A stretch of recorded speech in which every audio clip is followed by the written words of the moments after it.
तो पति ब्रह्मचारी सीरियल में दिखाया जाता है कि जो विद्या होती है बार बार ईशा को परेशान कर रही होती है और उससे पंगे ले रही होती है, लेकिन इस बात की खबर बिल्कुल भी ईशा को नहीं होती है। इधर दिखाया जाता है कि जो विद्या है वह बाद में अपनी दवाई बदल करके दिखाती है कि ईशा ने उसको गलत दवाई पिला दी है, जिस वजह से सूरज जो है ईशा पे चिल्लाता है।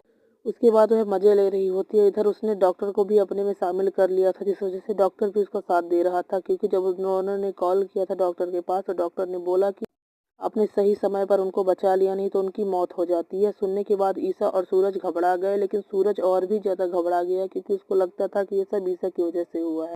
इधर ताई माँ भी ईशा पर गुस्सा हो गई और बोलने लगी कि तुम्हारी वजह से ही ये सब हुआ है, क्योंकि तुम्ही ने ईशा को विद्या को गलत दवाई दी है। तुम पढ़ी लिखी होकर भी अनपढ़ों जैसा काम कैसे कर सकती हो। यह दिखाया जाता है कि जो आरव होता है वह काव्या को बहला फुसला करके एक पूजा के लिए बनवाता है अपनी दादी से, जिसमें दिखाया जाता है कि आरव बोलता है कि तुमने ये ऐसे कपड़े क्यों पहने हैं।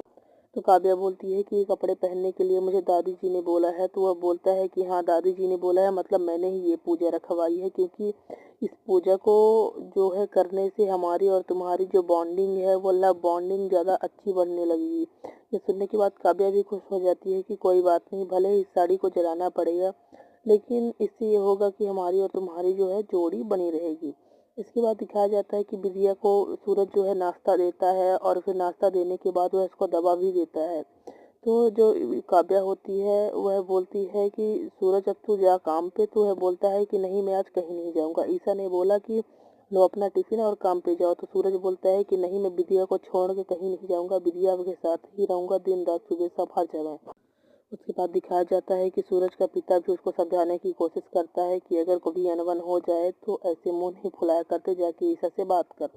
तो ईशा फिर दिखाया जाता है कि जब वह उसको कुछ नहीं बोलता है चला जाता है, तो ईशा भी यहाँ कमरे में आकर उसको डांटने लगती है और बोलती है कि पता नहीं क्यों छोटी सी बात के लिए इतना बड़ा बोल बतंगड़ बना के रखा है। नहीं गलती हो गई तो हो गई, बस इतना बोलने के बाद जब देखती है कि सूरज दिखाई देता है तो वह बोलती है कि